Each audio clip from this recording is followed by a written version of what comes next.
Salut la compagnie, c'est Jules Melon et aujourd'hui on se retrouve pour un petit podcast bonus en toute intimité que j'enregistre le matin au réveil, d'où cette voix un petit peu métallique, afin de vous parler d'un film français sorti ce mercredi en salle et intitulé Les enfants des autres. Je crois que c'est le 5e long métrage de sa réalisatrice Rebecca Zlotowski, mais je n'en avais pas vu d'autres avant. Au casting dans le rôle principal, et c'est bel et bien pour elle que je me suis intéressé à ce film en premier lieu, Virginie Efira, qui est décidément partout depuis quelques années.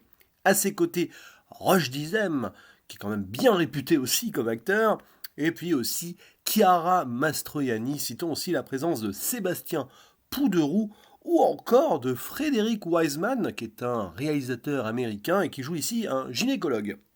Pourquoi pas? Et donc, l'histoire de base est assez simple. On va suivre Rachel, jouée par Virginie Efira, qui a 40 ans, ou presque, enfin, dans ces eaux-là en tout cas, et qui vit sa vie tranquillement, entre le collège, où elle est prof de français, ses cours de guitare, où elle rencontre un homme, etc., etc., sa sœur, son père.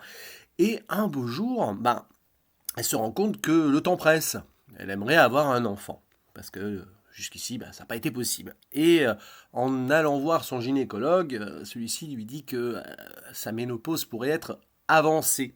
Donc, justement, comme dans ses cours de guitare, elle a rencontré un homme qui s'appelle Ali, on se dit qu'elle va essayer de s'attacher à lui pour vite vite avoir un enfant. Bon, c'est pas si simple, vous le savez bien.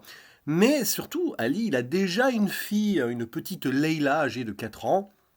Il est séparé de son épouse et Rachel va s'attacher à la petite Leila de très près et devenir un petit peu sa belle-mère. C'est assez étonnant sur le papier parce que la petite fille l'accepte beaucoup, même au moment où elle fait un dessin avec le père, la mère et la belle-mère. Voilà, c'est comme une sorte de... si elle avait 3 parents, quoi. Mais évidemment, est-ce que ça va suffire? C'est ça la question. Parce que la petite Leïla, en tout, sa maman, c'est sa vraie maman. Et on va voir Rachel traverser des moments d'espoir, de tristesse, un peu découragée, et j'en dis pas plus. Ce qui est certain, c'est que c'est un film totalement Virginie Efira centré, et la caméra ne ment pas à ce niveau-là. Rebecca Zlotowski joue beaucoup en la cadrant plus ou moins de près. Elle et son compagnon Ali, ça donne lieu à quelques petites courtes focales bien sympathiques. Et surtout, ça nous permet une nouvelle fois de nous rendre compte, une énième fois, que Virginie Efira est fantastique, toujours, encore, et ici très touchante dans ce rôle de, entre guillemets, belle-mère, de mère presque par procuration à certains moments, qui aime énormément cette petite fille, mais qui se rend compte très vite que elle sera toujours la belle-mère. Voilà. Et c'est surtout la générosité de cette dame qui nous impressionne tout au long du métrage, puisque on voit qu'à travers son métier, et ça me touche particulièrement, puisque moi-même je suis professeur, eh bien elle se donne à fond pour ses élèves, notamment l'un d'entre eux qui s'appelle Dylan. Euh, donc les enfants des autres, oui, par exemple celui de son compagnon, les enfants qu'elle a au collège, mais aussi l'enfant de sa sœur qui vient de naître, etc., etc. Voilà le titre.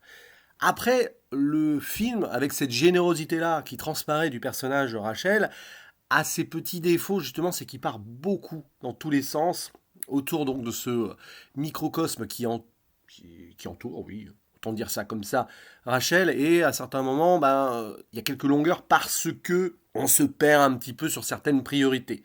À la limite, on se dit qu'on aurait aimé être totalement centré uniquement sur le destin de Rachel et donc de son compagnon Ali avec la petite fille. Il y aurait certainement eu plus à creuser encore autour de cela, avec l'ex-épouse qui gravite jamais trop loin. Bon, malheureusement, ça permet quelques bonnes scènes autres aussi, notamment avec sa famille. Mais ça vivote un petit peu sur ce point-là.